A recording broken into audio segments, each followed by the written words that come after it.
Oh, it's recording now. Let's see if there we go. This is you probably can't even see what's going on in this picture, but those are cows underneath some ponderosa pine. This is silvopasture, which presents, there's a lot of opportunity, I think, for silvopasture in Washington. And Mark will be talking about this tomorrow. But the basic idea of silvopasture is managing timber, livestock, and forage all on the same ground. It differs from woodland grazing in that all three of those components are managed together with relative equal emphasis. Riparian forest buffers. This is something a lot of people are talking about. There's some politics and practical obstacles to getting these out on the ground, but they are incredibly effective at protecting water and improving water quality and are considered an agroforestry practice. One of the ways that can kind of make this an easier solution for farmers to adopt is through what we call working riparian buffers, where they actually produce a crop that a landowner or farmer can then sell. And then forest farming, which has become my sort of bailiwick just naturally because I'm a forester. And this is the intentional management of woodlands in order to capitalize on certain non-timber forest products. Some good examples of this in the eastern US would be managing for like ginseng or golden seal, mayapple, some medicinal crops. Also maple syrup and log-grown mushrooms are good examples of forest farming as well. And there's not a lot of that going on in Washington. Despite being a densely forested state, having a number of native species that produce food or medicine, lots of wild mushrooms, and huge markets around a lot of these things, including decoration and greenery, there has been little in the way of actually moving towards intensive management of some of these products. But I really think that there's a lot of potential for that. So I'm going to be discussing two projects that I've been involved with around big leaf maple syrup production and log-grown specialty mushrooms, but just keep in mind that there are other opportunities for forest farming in Washington as well. So what I'm going to do is I'm going to give for each of these two systems kind of a talk, a brief talk on the process. So I'll be doing a little introduction to sugaring talk that I've given before, and then I'm going to talk about the research that's going into that and sort of steps forward for each of them. If it feels like I'm moving fast, it's because I combined two 1-hour presentations into one 1.5-hour presentation. But I will make these slides available later if anybody needs them. And so, yeah, if I'm breezing over stuff, just don't worry. You can also find me after and ask questions. I'm happy to chat about this stuff. So just out of curiosity, I'm from Michigan, so I grew up learning about maple syrup and stuff. We did field trips as kids and we went and saw how it was boiled and all that stuff. Is anybody here familiar with the process of, okay, one person familiar with the, oh, yeah, I know there's more than one. Okay, good. So, but it is not part of the culture here in Washington at all for good reason. It's just no industry here. And the first comment or question I always get about this is I didn't know this was possible. You could do this with big leaf maples, but you absolutely can. And the basic mechanism behind this is a freeze thaw event.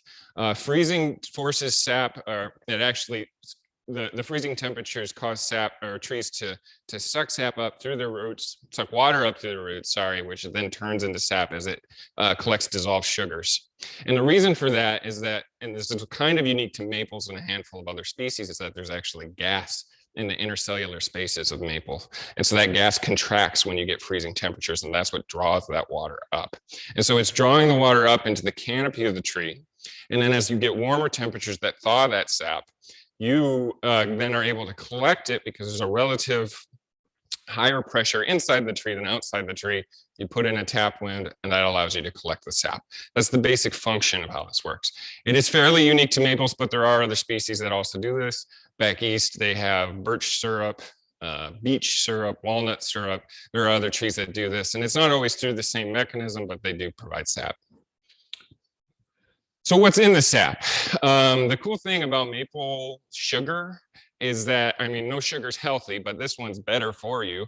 It's got vitamins, minerals, amino acids. It's actually more digestible for diabetics, which I didn't know until recently, so that's very cool. But it's mostly water, 98% water at least for big leaf maple, which has a little bit lower sugar content than the traditional sugar maple. But of course, the sugar is what we're after, and it's mostly in the form of sucrose.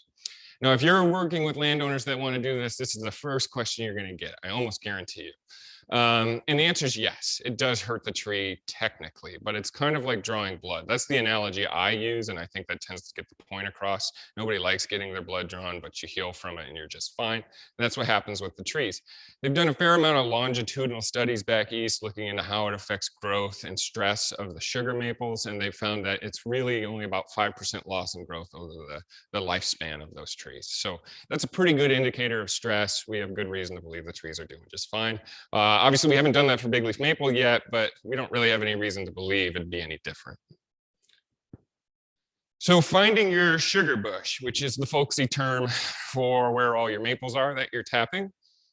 This is going to be obviously the first step in figuring out how a landowner might go out and collect sap for processing into syrup. You have to figure out which trees are tappable. Some people might not know how to ID big leaf maple. That would be obviously the first step. But then you're getting into, what does my stand look like? What do my trees look like? And ideally, you're looking for trees that are greater than 10 inches. That tends to be the rule. You don't want to tap anything less than that. In terms of sustainable tapping, when the trees are small like that, you're doing a little more damage and you're creating a lot of non-conductive wood. So you wait until they're a little bit bigger. The multi-stem clump trees are fantastic candidates. This is hard to see probably, but what you have in here is about 8 like 15 to 20 inch trees or stems all in one tree. And those are all good for tapping. So that's one of the advantages that I think big leaf maple has, is that it coppices really well. And it creates these clump complexes that are really productive. And actually data is found is more productive than the single stem trees. Trees to avoid: sick, dying, and stressed trees. You're just not doing them any favors. The large and old growth trees, there's kind of a different narrative on this. My experience has been they're not very productive, and I think it's because the bark is so thick that you're getting less sapwood exposure. But some people have said that those are their big producers, so you kind of just have to figure it out at each site. Trees with heart rot are going to introduce bacteria into your system, and you have to be very careful about introducing bacteria. Site factors, grade is one of the first things you should be looking at, because any advanced system is going to be tubing, usually gravity fed. So you're collecting all that sap by having it drain down a slope, and you want about 3 to 5% slope at minimum to get that. If you're just doing buckets and bags, obviously you want flat ground, so it's easier to collect, and I'll be getting into that a little more later. And then a higher water table is better, because you need that water to be available during that freeze-thaw cycle. So I'm going to talk about the basics of tapping here. So we're inverted from the east side of the country, where they get a long freeze and are waiting for the thaw, and then their sap season is pretty concise between March and April, about 6 weeks. We can get a freeze anytime between November and March, maybe October and March, depending on your latitude and elevation. So you're waiting for that freeze, and you never really know what's going to happen. You're just watching the weather all the time. I watch the weather constantly between November and March, waiting for a good set of freezes that might give me a good sap flow. But you want to tap right before or while the sap is flowing, so you can take advantage of that fresh wound, because that wound's going to start healing and you're going to get lower sap flow. We'll get a little more into that in a couple slides. So you want to use a drill bit size that matches your tap. Obviously, the standard is 5/16. I don't think I've seen anything that's not 5/16. And the first step is to drill a hole about 2 inches deep, and watching for brown or rotted wood. So I have a video here, and I don't know how well it's coming across. This is a video I took while tapping last year, and I'm holding my phone in my left hand and drilling with the other, and I learned that you really can't get good leverage to pull the thing out of there, so sorry for the shakiness, but you can see it's good clean white wood. If you had brown wood in there, you'd move on to the next tree. Then you immediately place the tap, and I guess I did need audio. We were saying whether or not I needed audio earlier, but you're waiting, you're tapping it, you're hitting it, and you're waiting for a pitch change, actually. It sounds really high pitch, and then you hear a thud, and that's how you know you're locked in. And that's really important for vacuum, which I will talk about in a little bit as well. So there's all kinds of different types of taps. You know, it used to be metal, it used to be all stainless steel, but those are expensive. So we've moved to plastic now. It's just way cheaper and just as effective, frankly. But if you're doing a smaller operation, metal is work for, you know, for hobbyists, because you can clean those and they're not necessarily single use.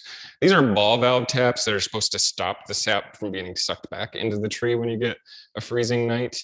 And we found that with the bacteria issues that we have here, these are definitely not worth it. So I do not recommend them. Okay, so placement and number of taps. In theory, you would be placing a tap on the bottom of the tree, and that would be the best spot because you're taking advantage of all the sap that's flowing downwards. But a lot of times you're doing tubing systems and you're dictated by where you put the tap on the last tree in order to get the right slope. But the number of taps per tree is this rule right here. This has been tried and true in the eastern part of the country for a long time, and we're kind of just applying that out here as well. 10 to 20 inches in diameter gets 1 tap, 20 to 25 inches gets 2 taps, and then anything over 25 could get 3 taps, but you don't want to do more than that. Anything more than that, you're not really getting more sap necessarily, and you're doing more harm to the tree. There are some exceptions. Again, working with the multi-stemmed trees, you can treat all of those stems as an individual tree, even though it is all the same tree. Now, you could also tap smaller stems. If you've got a big clump and you've got like multiple 7 or 8 inch stems, you could trade off between those each year. So you're giving each stem a year to rest, basically. And in that way, you're waiting and giving them time to kind of grow, and you're not doing too much damage to them before they're big enough. But honestly, what I would do instead is actually, because a lot of these clumps need to be thinned out, I'm going to start tapping some of the thinner or the smaller stems as a way of thinning them out. And I'm going to basically tap them to kill them. So, you know, it doesn't sound nice, but it's the only way that I have really the capacity to thin out a 10-acre stand like this. So hopefully it does the trick. So retapping is really a critical conversation that every landowner will have to have with themselves. It's really difficult to figure out. It's a challenge out here. It's not exactly unique to the Pacific Northwest. Sometimes they tap more than once in a season back east. But here, you're definitely going to tap more than once in a season because we have a longer sap season. And again, that wound is healing almost immediately. Big leaf maple is very vigorous, very weedy, and it is going to start healing pretty quickly. And you're going to see lower sap production out of those. The thing is, you can't tap in the same spot twice. As soon as trees, what's the phrase? People heal, trees seal. Right? So the tree is sealing off that wound and it's creating wood that's no longer conducting sap. So you have to move over to the next spot in order to avoid that non-conductive wood. And so you're tapping every 4 to 6 weeks inside the season. I generally only tap twice because I'm just, I'm not that ambitious, frankly. I'm not trying to do commercial production. I'm mostly doing it for demonstration and research. But you could get away with 3, obviously, if you have 4 to 6 weeks and you have the right circumstances. So you don't necessarily want to retap for like one single 29-degree night, but if you got a string of nights, then that makes it worth retapping. So again, this is something that as you do it enough, you just start to weigh those odds whether or not it's worth going out and retapping.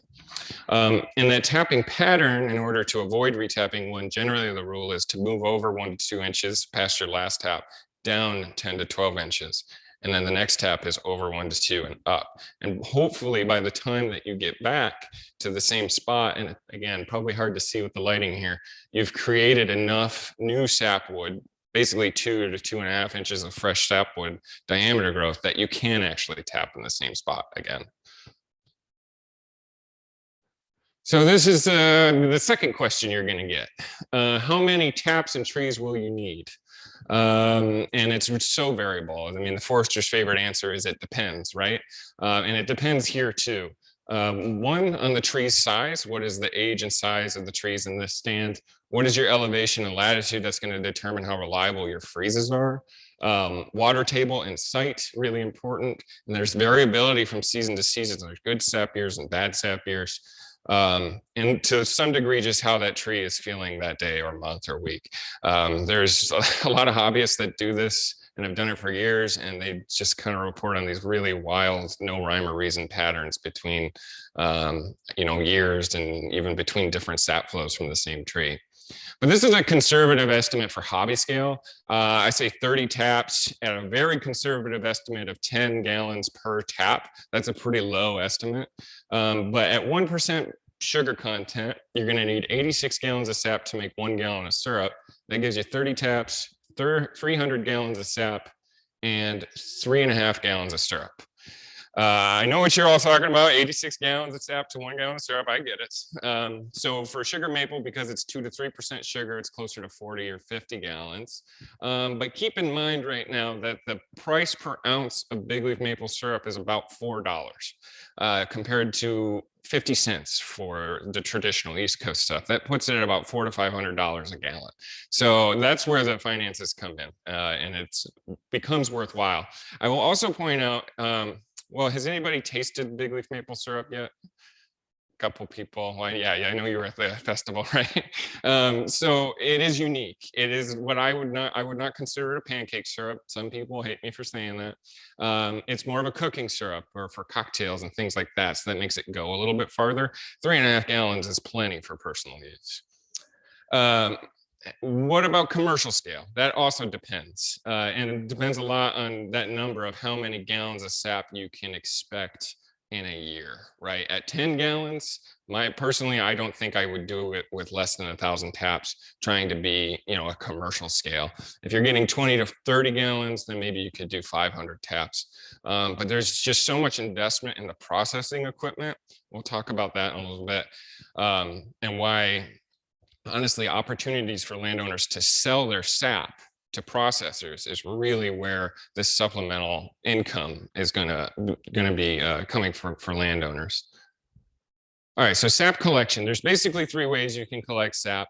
Buckets and bags is the traditional way, right? It's how most people get started. It's a low cost of entry, minimal setup, easy to determine which trees are better producing than others. Once you get into the tubing and it all drains into one place, you can't figure that out anymore.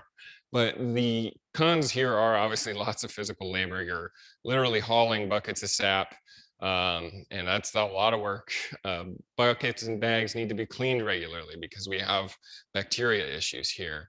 And it's just really not feasible for commercial scale unless you're selling the experience in an agritourism sense of the buckets and bags. You are not going to be making any money doing a buckets and bags system. I will say that for sure, but great for hobbyists. The next step up would be tubing, specifically gravity-based tubing collection. So generally this is done with 3/16, sometimes 5/16 plastic tubing, and it connects all the taps and it drains them into a single collection tank.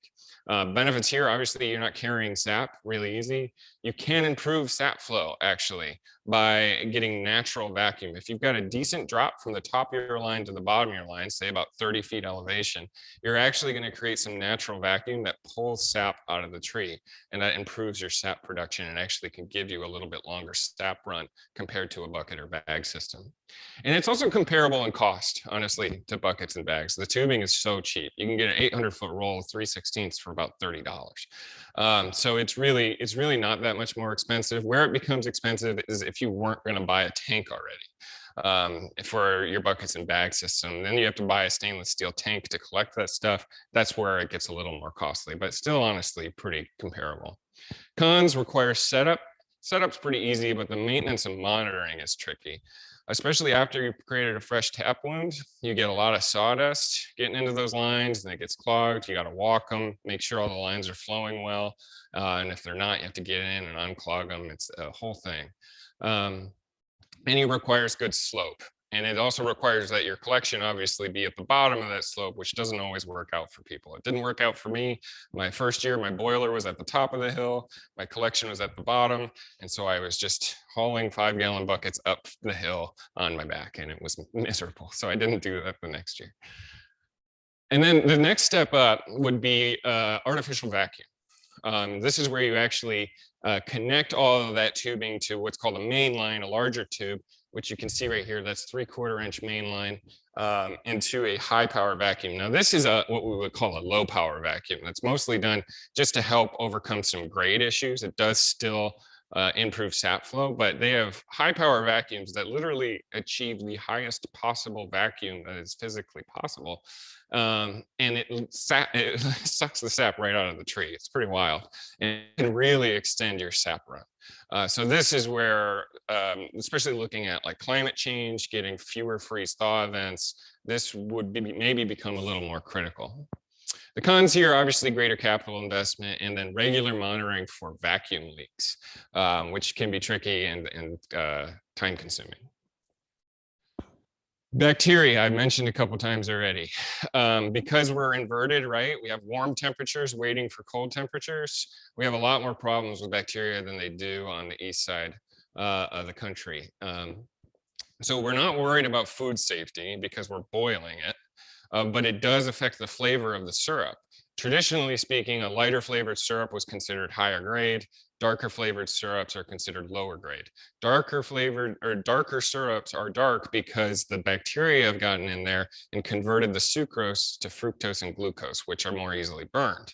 And that changes the flavor profile. We're moving towards a more circular view of it where dark isn't necessarily bad, it's just different, which is great because big leaf maple is inherently darker syrup and more bold flavor. But that doesn't change the fact that if you let your sap go too long and get too nasty, it's going to taste sour and gross, or maybe even become ropey syrup is what they call it. It's almost gelatinous. It's not good. So you do need to think about bacteria, and the best thing you can do is process it immediately. So don't let it sit for more than a day or two if you're getting temperatures above 38, 39 degrees. That bacteria growth is going to really take off. Clean your buckets and bags regularly. Oh, I skipped a few. Stainless steel is way better than plastic for collection tanks. Keep collection tanks out of the sun. Clean your equipment as much as possible. Don't use fragrant cleaners. You don't want to use lemon Lysol or something. Remember, everything's getting boiled down, so that's going to come through really strong in the end. I used Star San. It's like a brewer's sanitizer. It's relatively cheap. It does a really good job. With tubing systems, avoid sags where sap is going to collect and stay, and then flush that tubing between sap runs. All right, the processing part, actually making the syrup. So the first thing you're going to do is figure out how much sugar is in the sap that you got, which again, big leaf ranges from about 0.7 to 1.5%. Compare that to sugar maple, which is 2 to 3%. That means 86 gallons at 1%. Well, it's the Jones rule of 86, basically. So if you divide 86 by your sugar content, your sugar percentage, which is also called Brix, that gives you the number of gallons you need to make a 1 gallon of syrup. So at 1.2, you need 72 gallons. Syrup requires a Brix of 66 to 68% sugar. So you're bringing that 1% stuff all the way up to 66 or 68, maybe 69, depending on who you're talking to. You can test that Brix with a refractometer. This is a digital refractometer. It's a field refractometer, or what's called a Murphy cup, which is basically just a hydrometer. If anybody's used those for brewing, it's the same thing. Alternatively, for people that aren't really interested, just kind of trying it on the fly, doing it on the stove, you can use a candy thermometer because syrup boils at 7 degrees higher than the temperature of water boiling, which is 212. So once that syrup gets to 219, or the sap gets to 219, that's when you know it's getting close to syrup. The evaporator is obviously going to be a key part of the process. And there's 3 categories in my mind. This is a homemade evaporator that I made that first year where I wasn't willing to invest. I was really had my landowner hat on that year. I was not interested in spending a lot of money and doing this on my dime. So I made a cinder block evaporator. It cost me a couple $100. Really not bad at all. but not terribly efficient either. So you rate your evaporators based on how much water they can boil off in an hour. And remember, you're going from 86 gallons to 1 gallon. So you're boiling off 85 gallons of water. At 3 to 10 gallons per hour, you're out there all day boiling for 1 gallon. This is where reverse osmosis comes in, and I'll talk about that in a little bit. But that's good for a small amount of taps. And I'll also say that the boil, at least where I'm from, is the really fun part of it too. There's community building, there's whiskey drinking. It's really fun. So you can kind of embrace that part of it and just have fun with it. And I don't want to undersell that. But from a commercial standpoint, obviously, this is not going to be efficient. And that's it working there. If you can, oh, did it move sideways? Oh, that's interesting.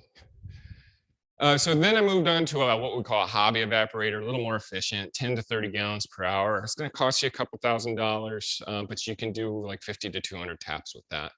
And then you've got the professional evaporators, which, 5 to 10,000, 10,000 plus. I mean, some of the big, 100,000 tap operations back east. I can't even imagine the evaporators that they have, but they're incredibly efficient.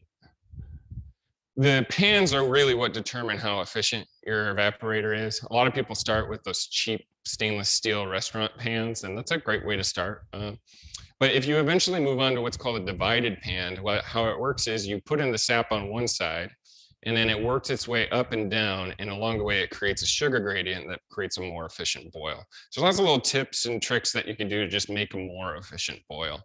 Firewood is best. It's the best fuel at the hobby scale for sure. It'd be great for the commercial scale too. We're encountering some issues with food safety folks not wanting us to use firewood for this process, which I think is asinine, because it's the common practice where this is more popular back east. Also, I can buy a wood-fired pizza that's covered in ash, but I can't boil my sap with firewood. I'll start on a rant. I don't want to do that, but it's just, I think this is just an initial reaction, and eventually that's going to change. That stance is going to change. But right now, for commercial scale, a lot of people are having to switch to gas, which is again where reverse osmosis comes in and makes this more viable. Some tips for increasing efficiency here. I kind of covered on most of them, but one of them too is, again, sideways video. I don't know why it's doing that. But what you call, this is my new pan, and it's got what's called a drop flue. So all of these slats here have sap running through them, and it more than doubles your surface area exposed to the heat. So I can get 10 to 20 gallons of sap boiling in about 10 minutes on these things, which is really pretty efficient.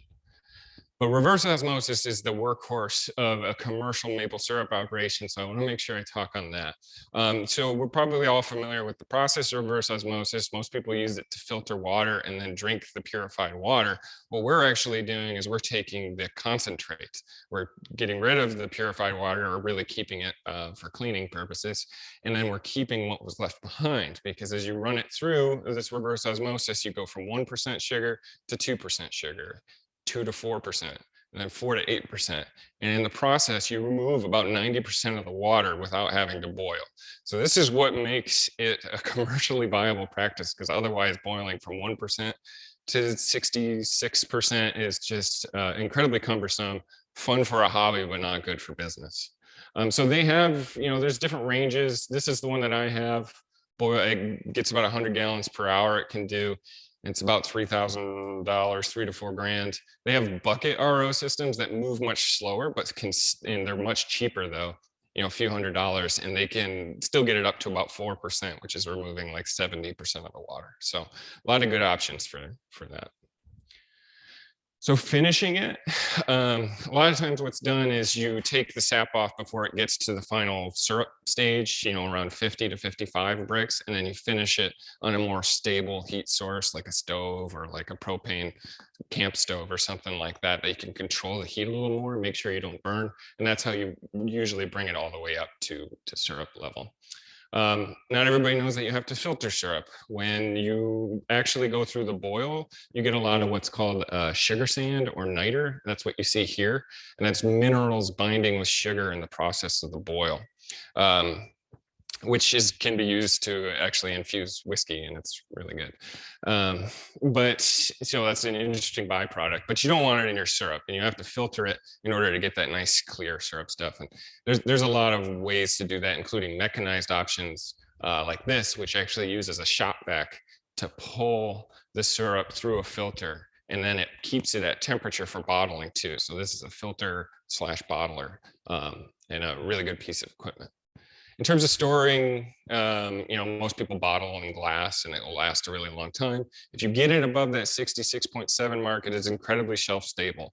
The water content is so low that you really don't get a lot of bacterial growth. Under that, you may risk that. So it is important to hit that Brix mark. I like to freeze because I have the freezer space and it's easier and the safest option. That's the final product there. Some of the samples I made this year. We're going to talk just briefly on maple products. There's so much more you can do than just syrup, right? Maple cotton candy is delicious. These traditional maple candies are awesome.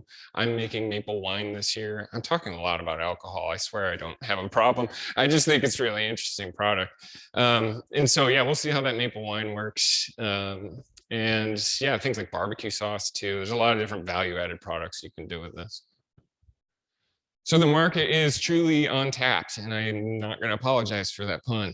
So there's only one commercial producer in Washington right now. There's a few kind of on the way. And in their words, the market is not even close to being met. Their demand greatly exceeds the supply. And selling to wholesale, the restaurant and groceries is certainly an option, but a lot of what they're doing is direct sales online, particularly, but also farmer markets, storefronts, things like that.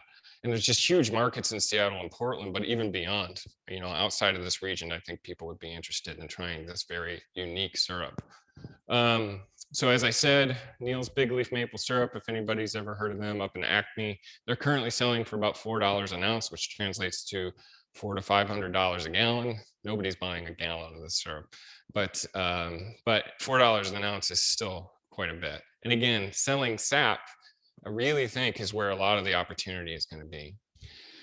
So this is a mock-up cost of entry that I made. Don't take it as gospel by any means. I'm not going to go through each of these, but this is a general estimate of what it might cost for someone to do from tap to bottle, the whole process.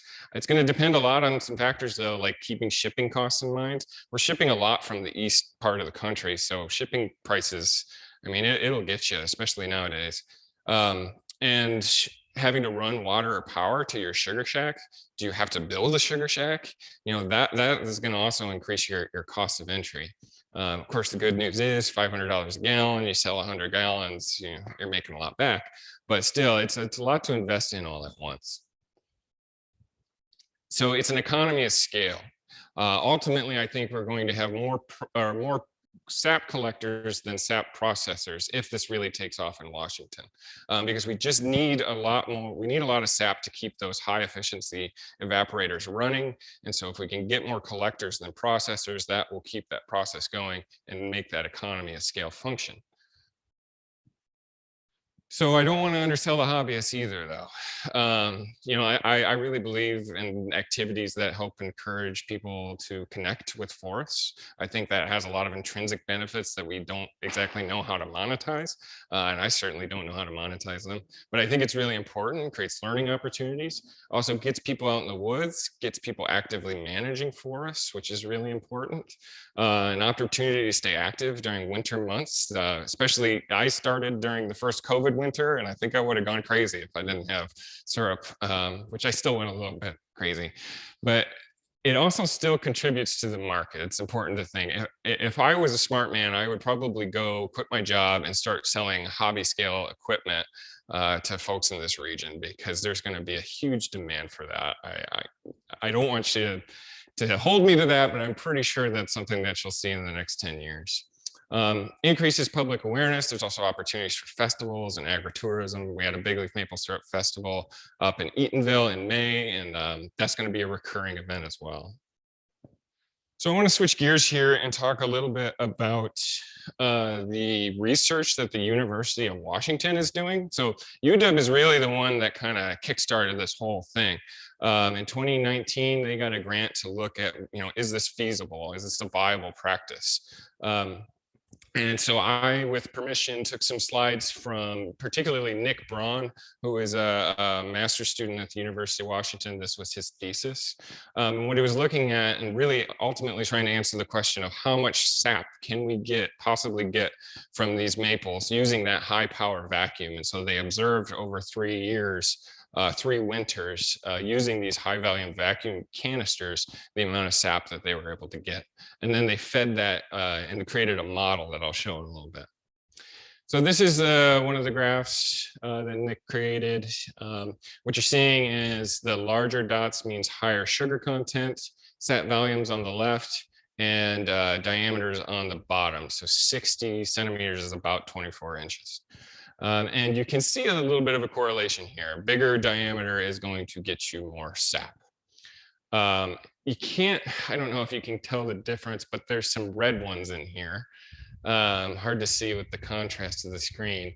Those red ones are the clumps. And what you can see is the clumps trees actually outproduced on average the single stem trees. And they had more consistent sap sugar content as well between them. So I really think clump management, coppice management for big leaf maple would be a great way to go for this kind of thing. And again, having a color issue, this is the model that was generated off of that data. Darker color means more sap gallons per year predicted based on high power vacuum. So the upper limit of sap production, which is why on average, this model overestimates sap production by about 210%, because if you're just using buckets and bags, you're not getting that efficiency. Even me using a low power vacuum and natural gravity, I'm still not getting anywhere close to that upper limit that you would get with high power vacuum. But the couple sites that did use high power vacuum, it was much closer, is the point. So the model does predict that upper limit relatively well. All right, so kind of summarizing here, some of the challenges. Difficult to find high density big leaf maple stands, right? The species has been pretty maligned over the last 100 years. A lot of people got rid of it in favor of Doug fir. But the good news is the people that have maple generally are small forest owners that are likely to try this kind of thing. Sap season is long, freezes are unpredictable. And large volumes of sap are really required for processing. Again, this is why that economy of scale needs to kick in for this to really take off. Warm spells increase microbial growth, talked about that. Lower sugar content is obviously a challenge. Higher sugar sands, I don't think I mentioned that. Big leaf maple does tend to have higher sugar sand content compared to the sugar maple from the eastern part of the country. And of course, shipping from the eastern US and Canada is also very difficult. So how can community sugaring and markets for sap help? I've already mentioned a little bit, but it reduces entry costs. The collection equipment is relatively cheap compared to the processing equipment. And it also allows landowners to focus on efficient collection of sap and not worry about the processing part, which I would personally love. I don't really like the processing part. I just like collecting the sap from the trees. That's the fun part, if you ask me. And I'm sure there's other people like that. But it would provide a smaller group of processors with adequate sap supply for processing. And that's, again, that economy of scale there. So community sugaring is also an interesting idea. And it's an idea that the University of Washington is pursuing on a new grant that we partnered on this last year. And that includes a lot of different things, but one of them was community sugaring. They're going to develop a mobile evaporator that they can drive to different places and allow people to process their sap on site, learn how that production equipment works, and not have to invest in all of that up front.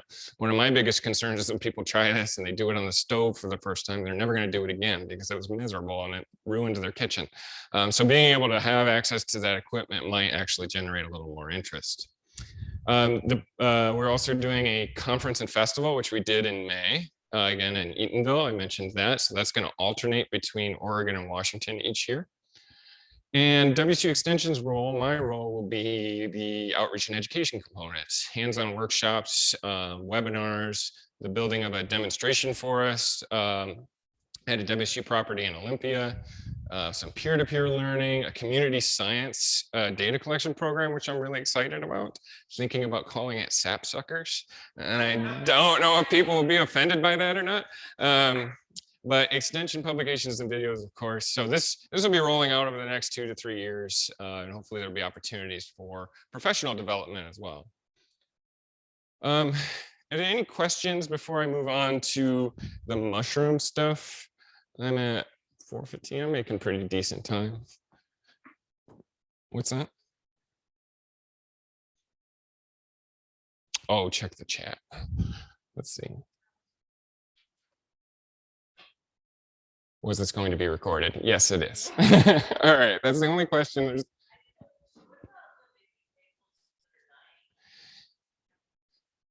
Yeah, so the big leaf maple decline is what you're referring to. Yeah, and it's been studied for a little while, and they never really been able to pinpoint it to a specific pest or virus or anything like that. But what they did correlate it to was areas of high stress, drought, particularly.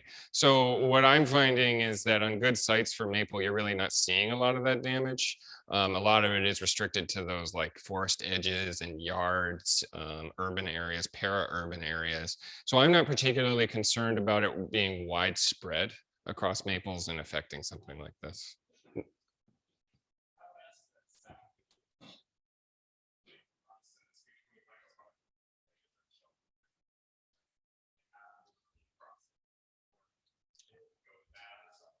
Yeah, I mean, it depends on the temperature outside, right? Because you're storing it outside for the most part. If you've got days that are staying below about 36, you can let it sit for maybe 2, 3, maybe even 4 days if it's really staying cold before you process it. But general rule of thumb is I at least get it in the evaporator and flash boil it, and then I can leave it there for a little while if I'm expecting more sap.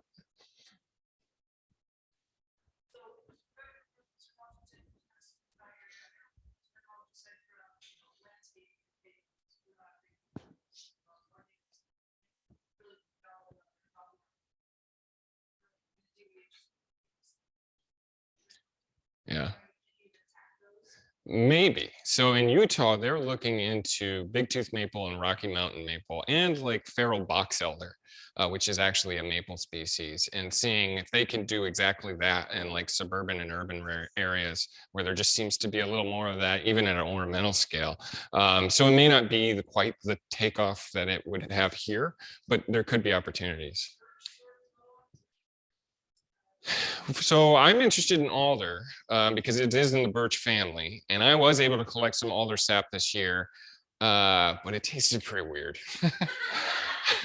It tasted like a weird sweet and sour sauce, and I don't know how else to describe it. But I may have waited too long to process it. That might have been a bacteria thing. So this next year, I want to try it a little differently.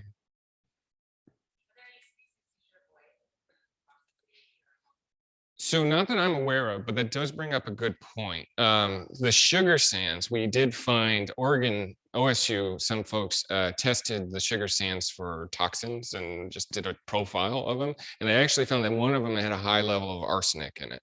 So the sugar sands is where a lot of that accumulates. So if you are collecting, if your maples are in an area, maybe there is like a dump site or some sort of oil spill or something like that, that bioremediation that occurs, you can actually start to accrue some toxins. Most of it's going to end up in your sugar sands, though, not really in your syrup, as far as we know. All right, cool. Well, there'll be time for more questions. Oh, go ahead.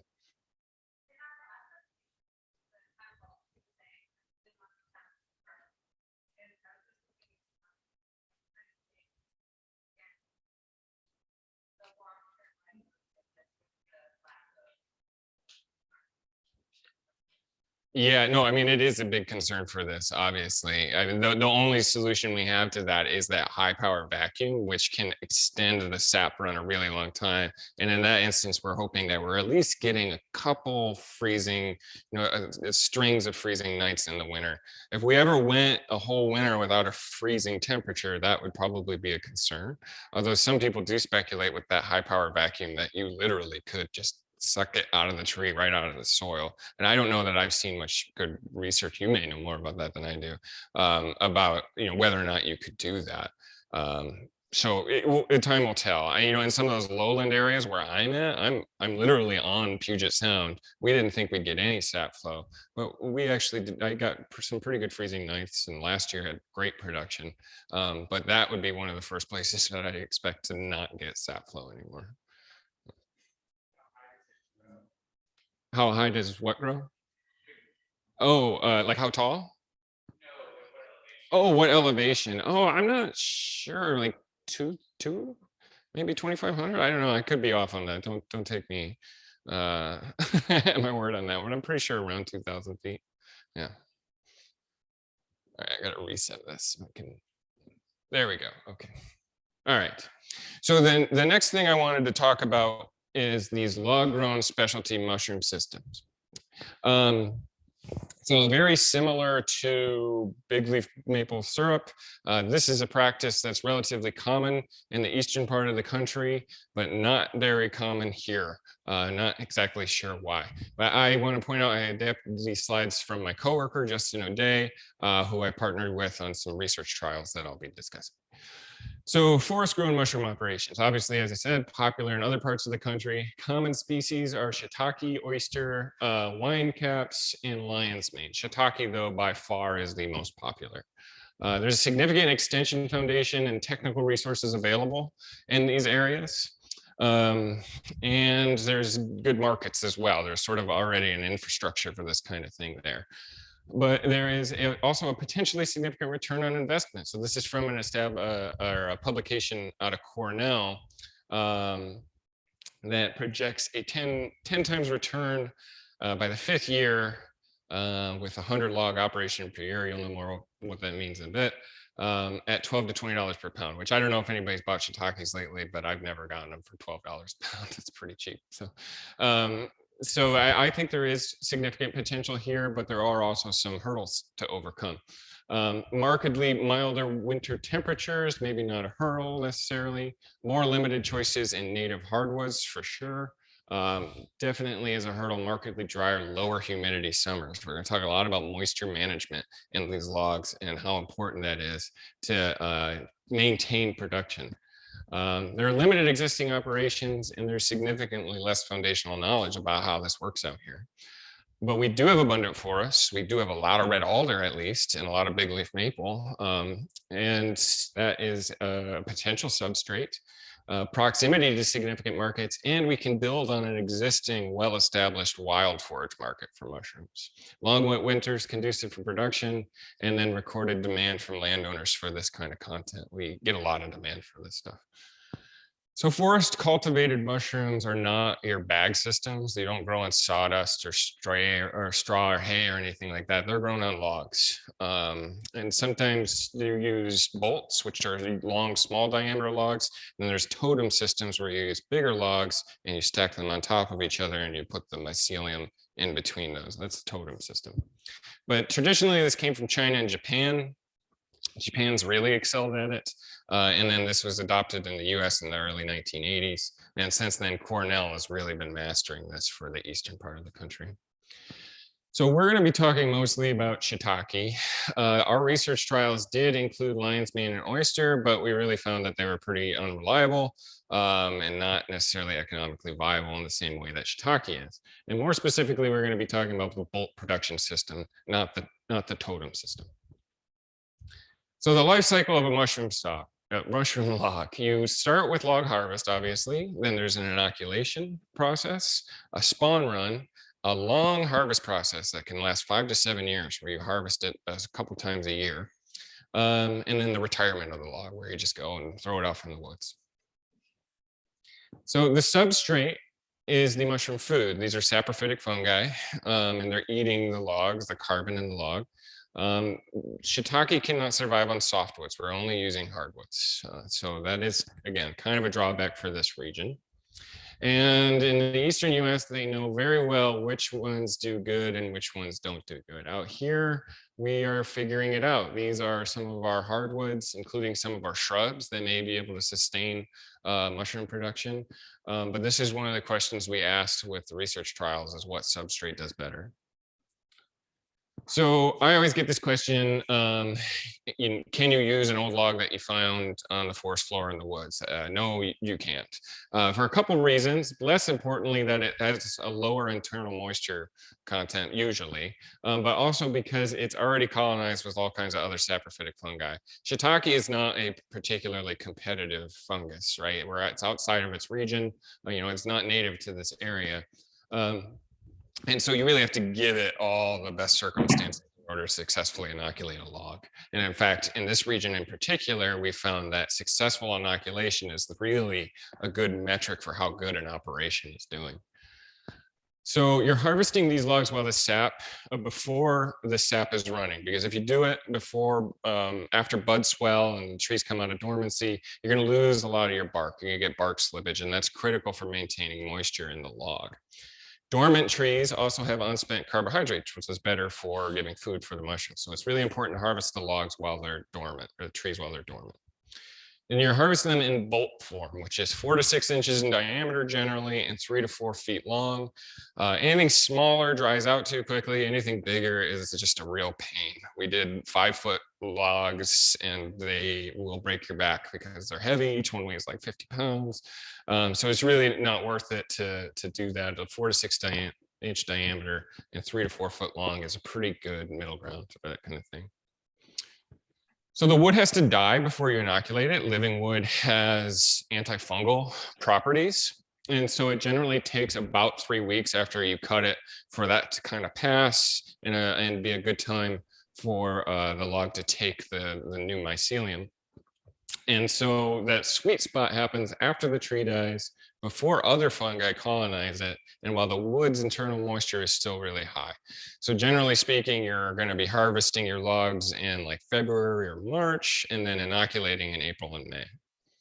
When you do this, you want to move the logs, though, in that 3-week period. You don't want them to just lie on the ground, right? Because you're trying to prevent inoculation from other fungi. And of course, mind the bark. You want to keep as much bark on those logs as possible. So you're inoculating with mycelium. You're not inoculating with spores. And you can do this with plugs or sawdust. Plugs tend to be the most common for obvious. It's just a little dowel that you drill a hole in the log and then you hammer it in. I found that those tend to dry out much worse, and I have much lower inoculation success with those compared to the sawdust, which you use an inoculation tool, which I'll show in a second, to actually stuff into those holes. And then you seal them. So again, spring is the best time for inoculation. You're giving it that head start. It's about to get to those 50+ degree temperatures, and that's when shiitake does really well. And you're giving it, again, a head start over those competitive fungi. So this is the process. You drill, inoculate, and seal. And in terms of, getting cut off there, but your rows, your space between your holes in the row is about 4 inches. And then the rows are spaced 3 to 4 inches apart. So a good rule of thumb is an inch or a row for each inch in diameter. So if you've got a 5-inch diameter log, that's going to have about 5 rows. And greater hole density inoculation, a tighter spacing between those could lead to better inoculation success. That could overcome some of our issues. But then you also have to look at the economics of it and how much sawdust you're using and that kind of thing.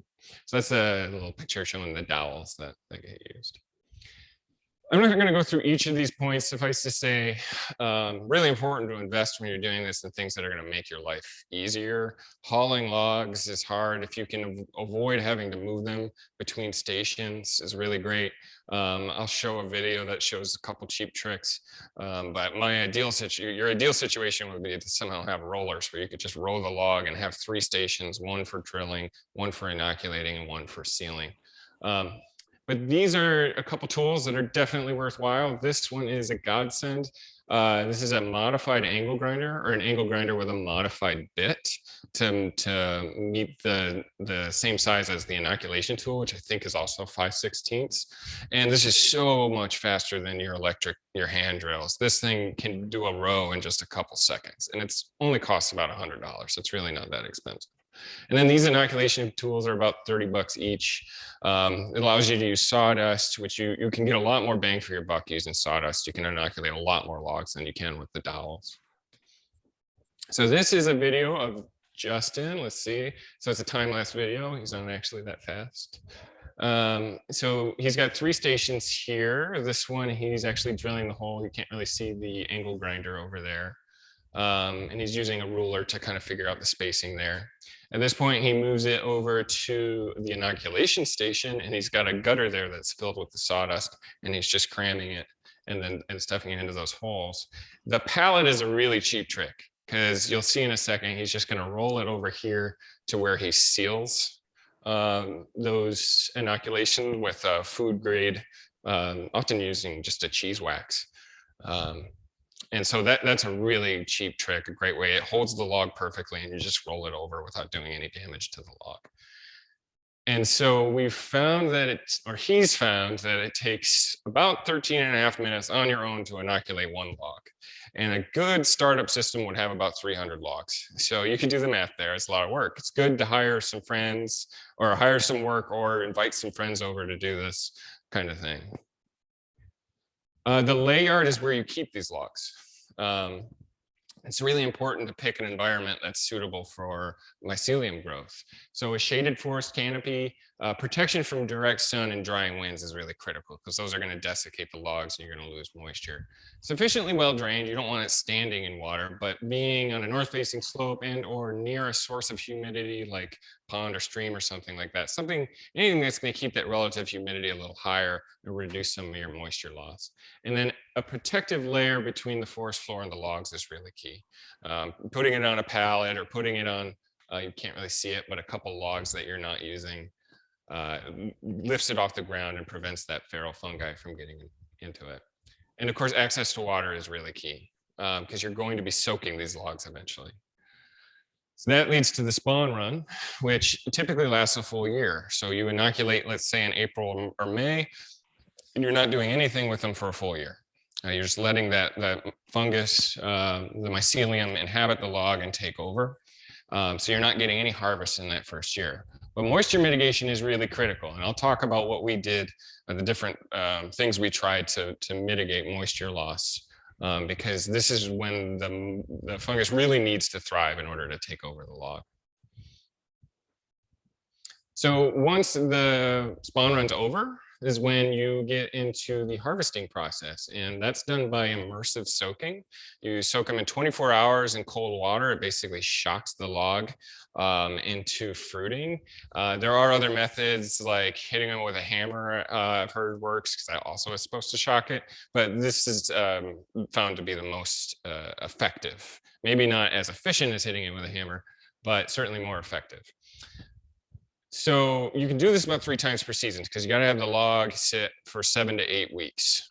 And if I was doing this and putting my shiitakes in like a CSA or something, I would be staggering my logs so that they're constantly fruiting. And that's a great way to keep harvesting throughout the entire summer.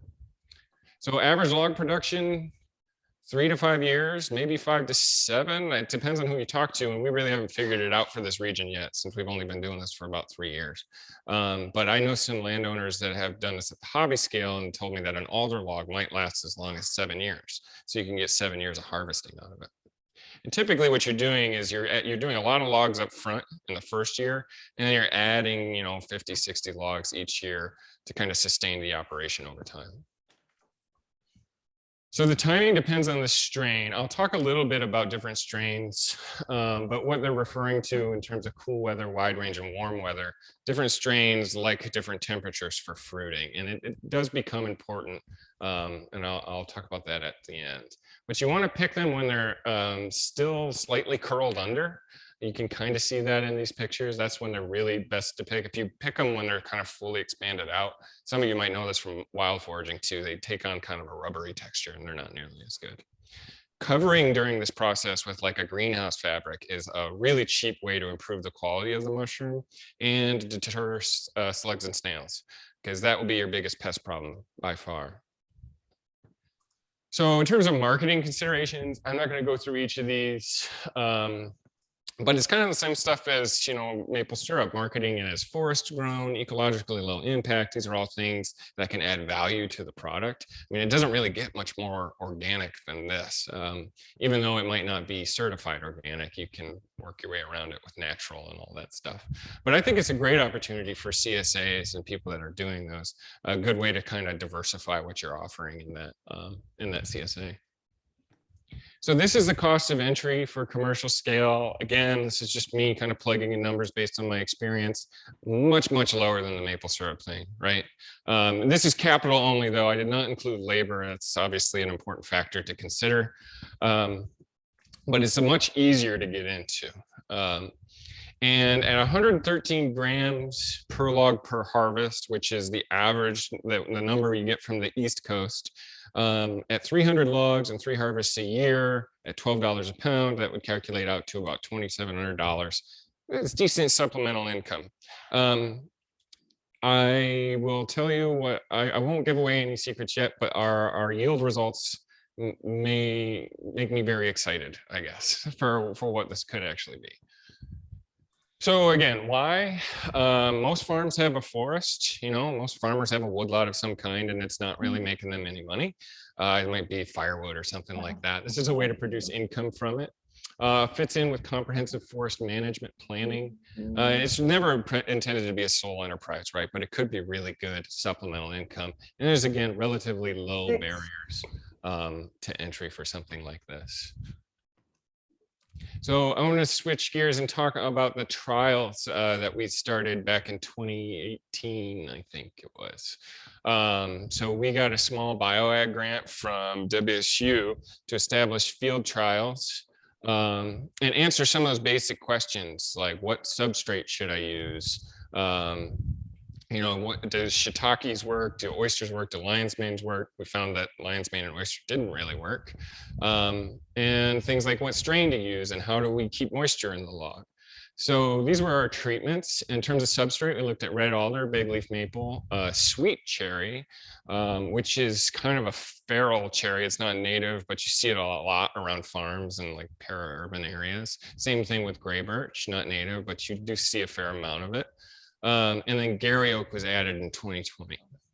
In terms of strains, we looked at one of each: warm weather, wide range, and cold weather. And then moisture management, I'll talk about in a second, but we had 3 treatments and a control. So again, moisture management is really key to think about. And the main reason is that our summers, and especially in Western Washington, well, definitely in Eastern Washington too. Really, throughout the state, we have really dry summers, low humidity summers. Compare that to the Eastern US, they have a higher relative humidity and they have periodic rains throughout the summer. So they just don't have to deal with that same desiccation in the log that we do. And if you let the log get below about 24%, really anything less than 30%, then you are flirting with game over. The log, the mycelium will die and it won't come back even after the log recharges during the winter with all the rains. So we need to mitigate that moisture loss as much as possible, especially during the spawn run when it's getting established. So the treatments here, again, hard to kind of see, but we're covering all of them with that greenhouse fabric, the Remay fabric, hoping to get enough air movement so that we're not getting nasty mold and stuff, but also retaining some of that or keeping the relative humidity a little bit higher. And then in one, we included a passive irrigation, which was literally just buckets of water underneath to try to encourage a little more moisture content in the air. We also did an active irrigation, which was misters. And then we did an immersive soaking, which is something you do obviously for harvesting in the second year. It's not common to do that in the first year because you're not forcing fruiting, but we thought this could be a cheap and effective way to get moisture back in the log, even during the spawn run.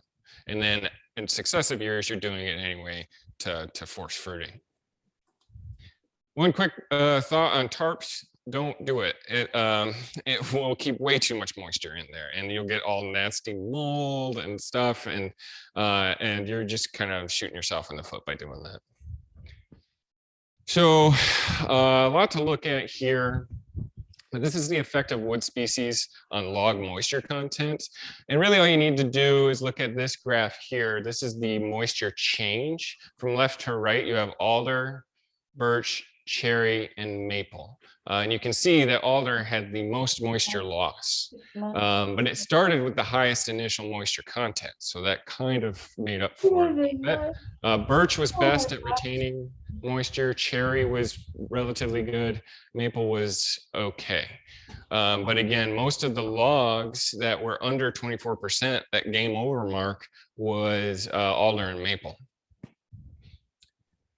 So the effect of moisture management on log moisture content. This is a little harder to suss out, but this is the graph, and this graph shows the change, the loss of moisture. So higher number means more moisture loss after the first year. So between inoculation and the spawn run. And you can see that our irrigation treatments, passive and active irrigation, actually lost more moisture than the control and are soaked and covered.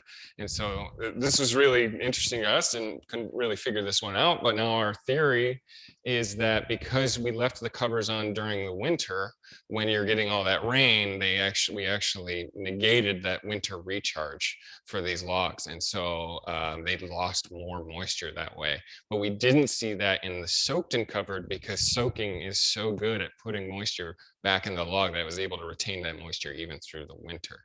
And then you see that recharge. Again, they're all back up to that 40% mark after being soaked 3 times throughout the summer. So that soaking is really effective.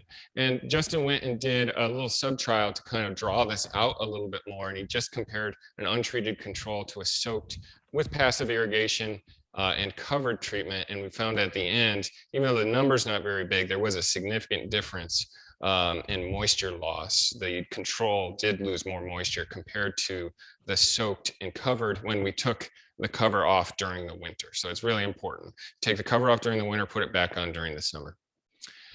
This is the effect of moisture management on yield. We didn't really see a lot of correlations there, but we did see correlations in the number of non-producing logs, the number of duds, basically. The controls tended to have higher amounts of non-producing logs. So we think moisture management may have an effect on yield over successive years, but we know for now it definitely has an effect on whether or not a log produces to begin with. Oh. Okay, and then this is actual yield based on substrate, and this is where the exciting stuff is. So we found one that birch did better than alder, which did better than cherry, which did better than maple. Maple is unfortunately just not viable for this kind of thing. It's not a reliable producer.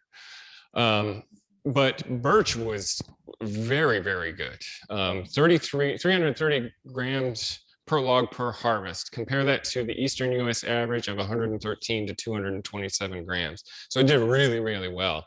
Unfortunately, it's just not that common to find. It's not as prolific, but alder, which is incredibly easy to find, also did 279 grams on average. So more than doubling the low end of that Eastern US average. And remember that earlier number that we were talking about, based on 113 grams, resulting in 2,700 a year, roughly at $12.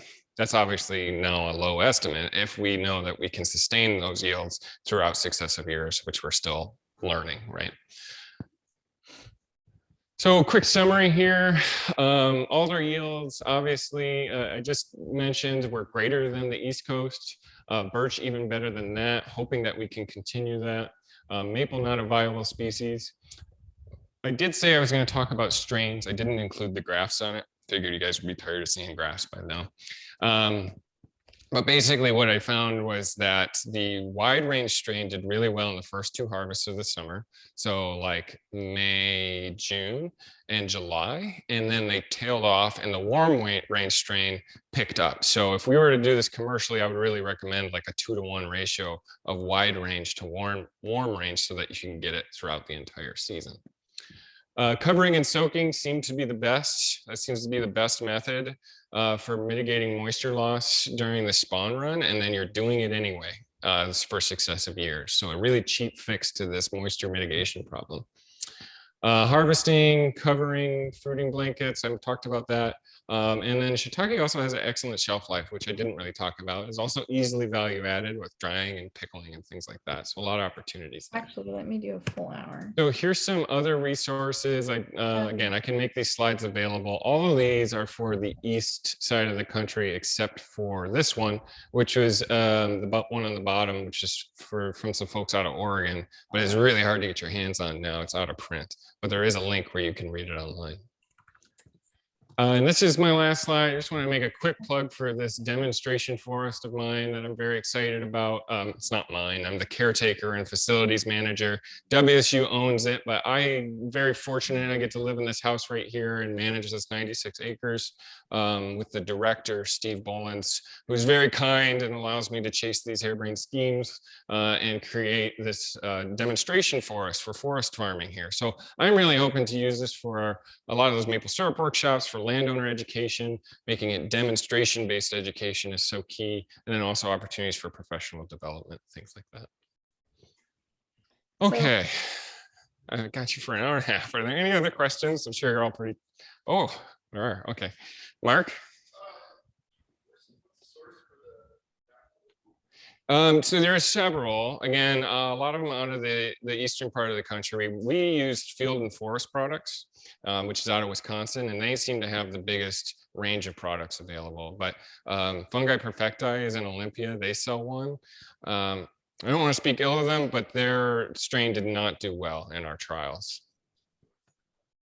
It's like $30 for a bag of sawdust, I think, ish, and a bag will inoculate, I think, somewhere between 20 and 30 logs, depending on your density. Doing it. Mix and match the different strains. 8. Oh, that's interesting. I mean, we haven't tried it. I wonder if the the strains would end up competing with each other or just taking over different parts of the log. But oh, interesting. I'm still here. One strain, yeah. I mean, that's what I would recommend, but it's an interesting thing to try for sure. Oh. Unintentionally.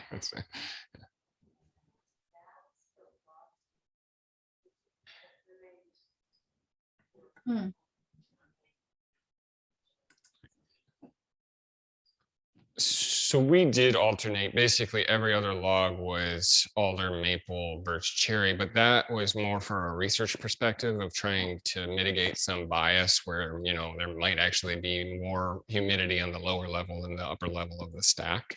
But I don't think it would really result in much in terms of yield. Cash. You don't need any cash at all. Okay. Let's reallocate. That's a really good question. I'm on a well, and as is our other host site. So, but that is true. I don't think I would recommend using city water that has fluoride or something in it. I also, a lot of people ask if you can use like a pond or a stream or something like that. And the answer is yes, people do that back east, but I think they get away with it because they're not soaking during that first year. You could introduce a lot of feral fungi by going out and putting it in a pond or something like that.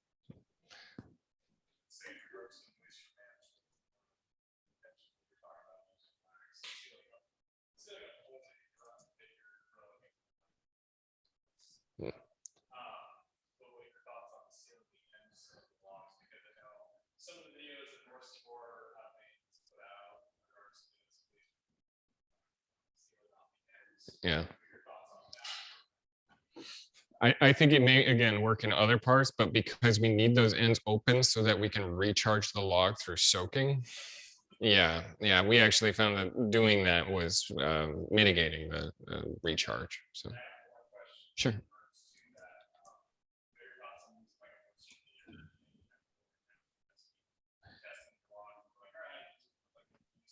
Absolutely, yeah, I think that's great. But I mean, you also have to get into the interior of the log. What we ended up doing was taking small subsamples each year and then relating them back to the initial sample. And that was for our research. But I think that is a perfectly good way to get a rough idea of moisture content. Oh, in the back. Oh, virtual, no.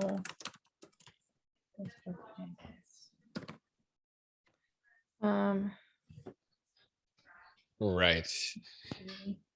Another really good question, and I have had a few landowners reach out to me. In fact, I think you passed someone on to me, didn't you? Yeah, and that are trying this and doing this, and I'm just learning about how they're doing it because of the things you mentioned. I didn't really think it was maybe very viable in the eastern part, but we're seeking more funding, and part of that will be to extend that research to the east side.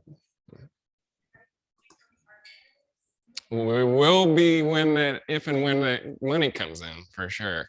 But yeah, we'll exchange information.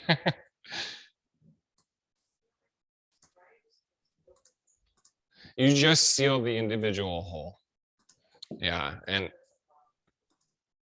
yeah, and I've found that there's some really expensive tools you can buy for inoculating, but I actually just found a spoon works pretty well. So don't buy the $200 tool. I could see where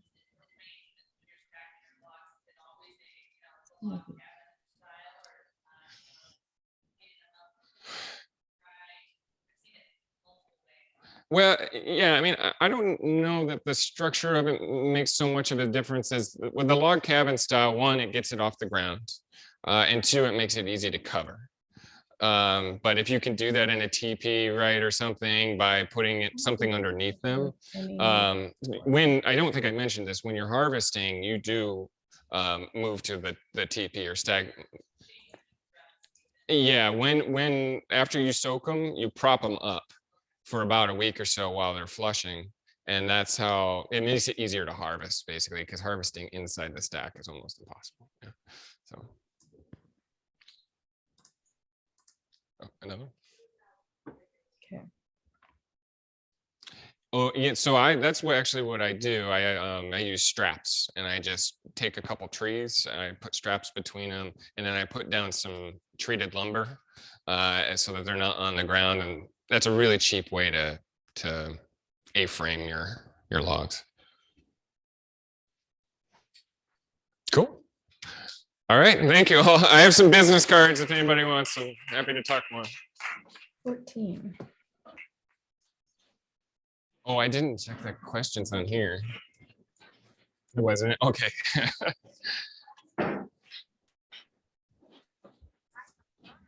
Thank you. Glad I got some questions.